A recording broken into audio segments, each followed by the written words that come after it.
Assalamualaikum warahmatullahi wabarakatuh. Waalaikumsalam warahmatullahi wabarakatuh. Selamat pagi semuanya. Selamat pagi, Bu.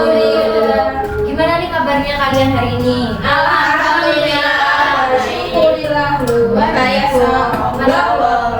Karena kali ini tuh adalah pertemuan pertama begitu ya. Jadi di sini Ibu akan memperkenalkan diri dulu ya. Jadi nama Ibu adalah Rifda Hanun, biasanya dipanggil Bu Rifda atau Bu Hanun. Itu zamannya kalian ada ya.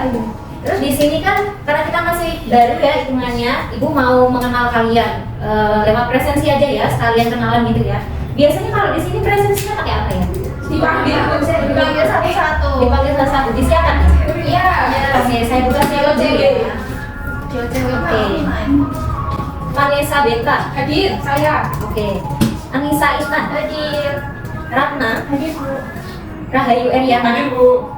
Lutfi Hapsari. Hadir. Kaila. Hadir, Bu. Dan Khairunisa. Hadir. Alhamdulillah hari ini kalian nihil ya. Hadir semua. Oke. Sebelum memulai pembelajaran pada pagi hari ini, alangkah baiknya kita berdoa. Boleh minta tolong untuk salah satu dari kalian memimpin doanya? Ella, Bu. Silakan Mbak Kila untuk memimpin doa. Oke, semua untuk memulai pembelajaran pagi hari ini, mari kita berdoa agama di negara masing-masing. Berdoa dimulai. Doa selesai. Baik. Oke, jadi pada pagi hari ini kita akan belajar materi yang singkat-singkat aja dan simpel karena ini kan baru pertama kalinya kita bertemu ya. Untuk materi yang akan saya ajarkan yaitu mengenai HTML dasar. Oke, jadi di sini apakah ada yang tahu tentang HTML? Saya, Bu. Apa Mbak Vanessa? HTML itu adalah bahasa pemrograman buat ngoding, Bu. Oke, tadi Mbak Vanessa bilang bahwasanya HTML ini adalah sebuah bahasa pemrograman untuk mengoding begitu ya. Iya.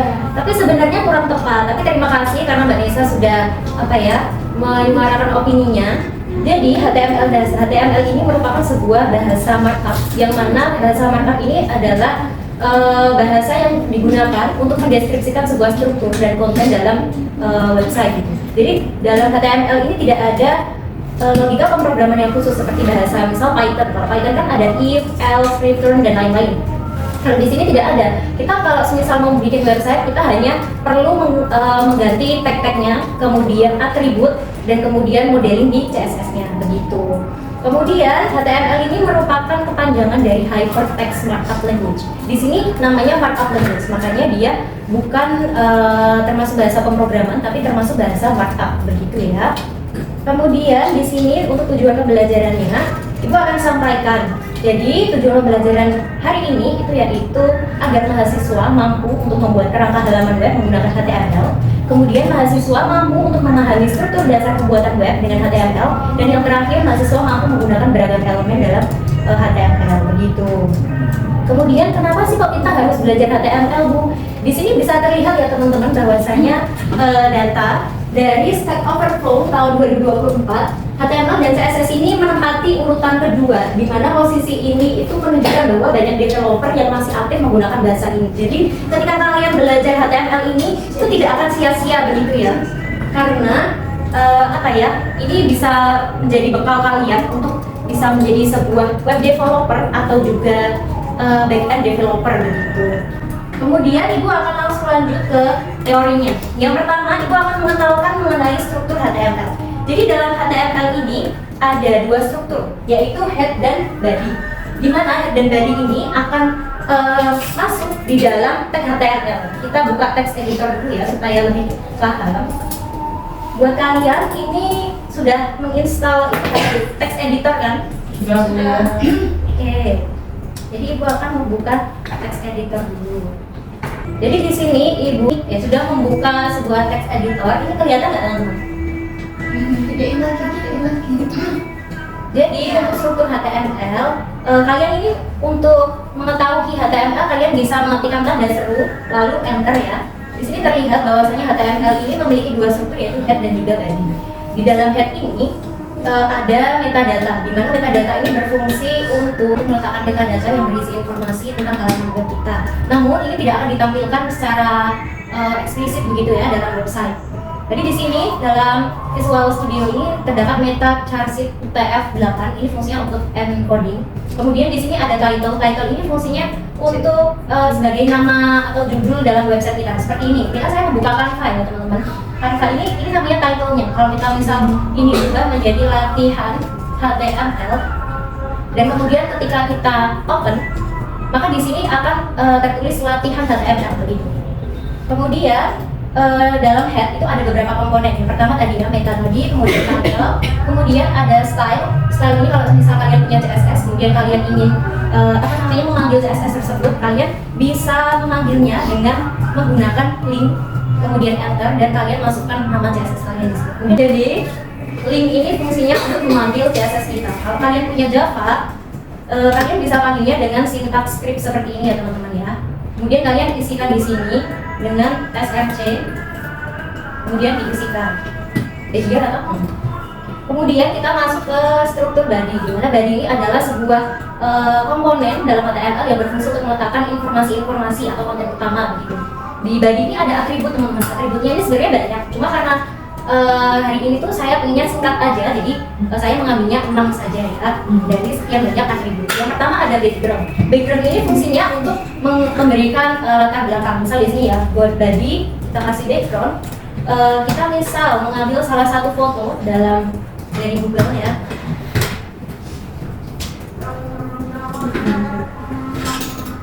Kemudian misal kita masukkan ke sini, dan ketika kita play, maka backgroundnya akan berubah menjadi Upin Ipin. Nah dalam Upin Ipin ini kan tidak satu full layer ya. Untuk mengatur satu fullnya bagaimana? Itu bisa diatur dengan CSS, dan CSS akan kita pelajari pada minggu depan ya teman-teman.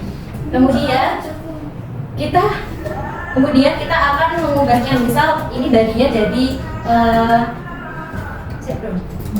Oke bro.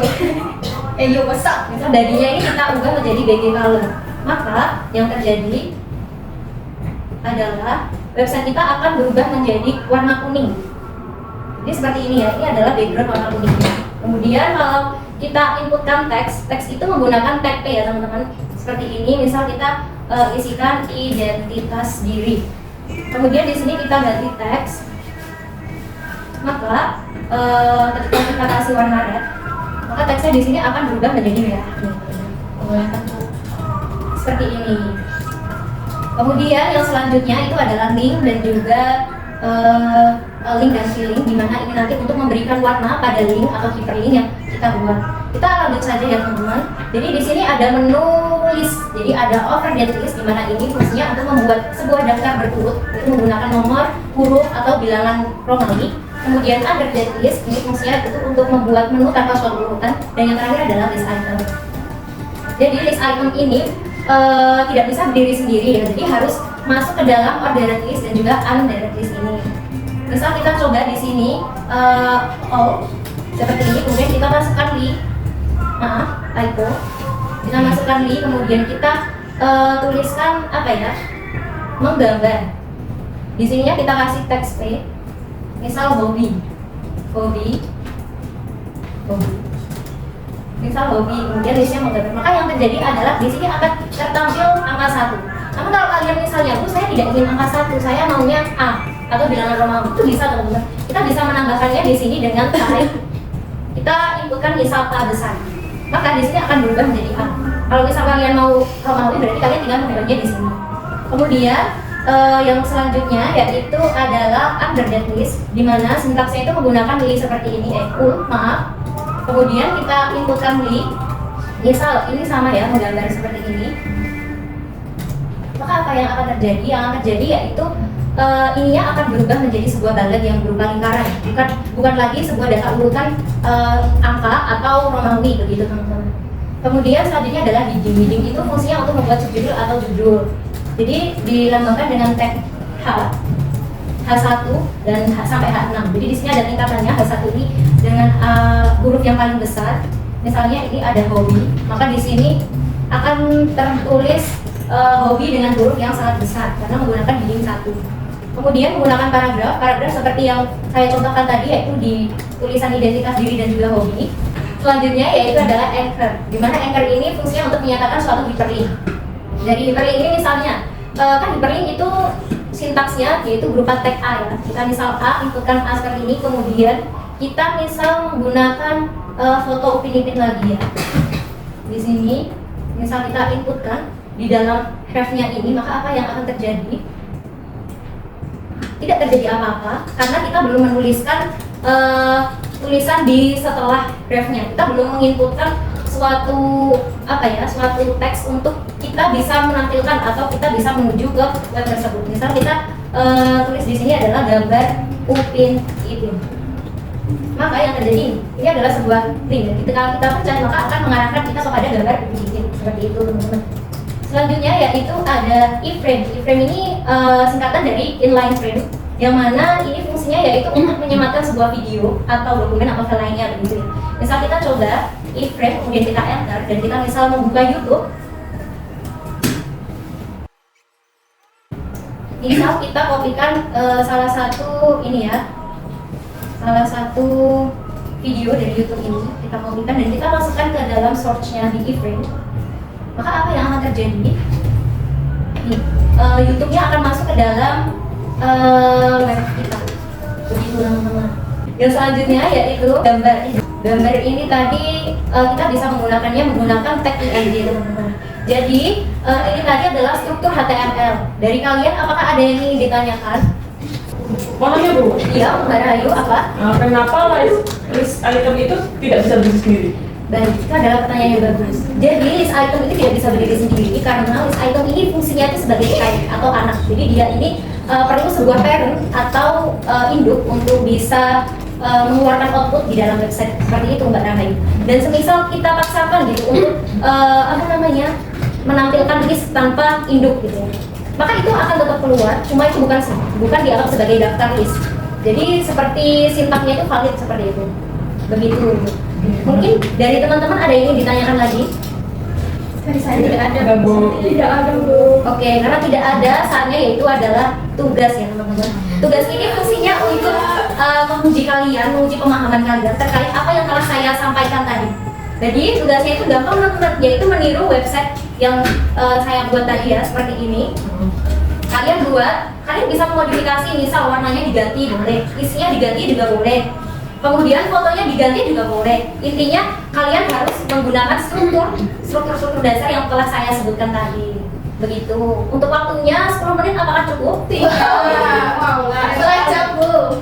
20 menit, 1 menit. Sehari Bu. Oh, tidak bisa. Tanya kalau 20 menit ya. Kalian bisa berdiskus dengan teman-teman sebangku kalian.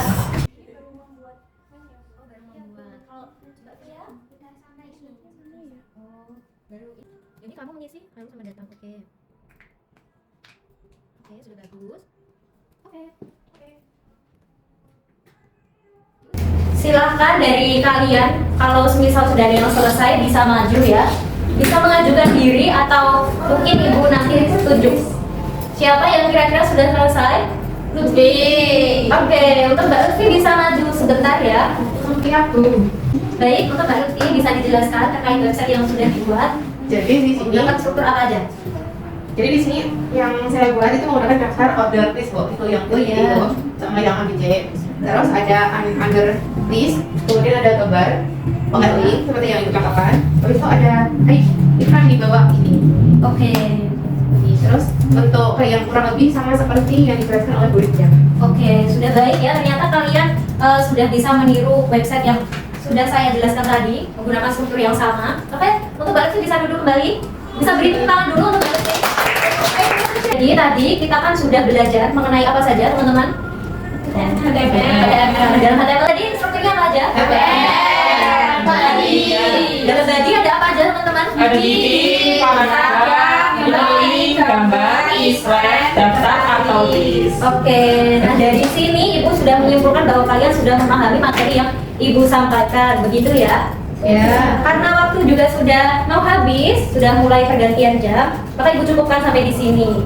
Sebelum kita akhiri pembelajaran pada pagi hari ini, bisa minta tolong salah satu dari kalian untuk memimpin doa lagi. Bu Kela. Oke, untuk Mbak Kela. Untuk menutup pelajaran sore ini, kita tutup dengan doa menurut kepercayaan masing-masing. Doa dimulai. Doa selesai. Baik. Ibu ucapkan terima kasih kepada kalian karena antusiasme kalian, kemudian semangatnya kalian dalam pembelajaran pagi hari ini sehingga pembelajaran hari ini itu berjalan dengan lancar. Terima kasih, Ibu cukupkan sampai di sini. Wassalamualaikum warahmatullahi wabarakatuh. Waalaikumsalam.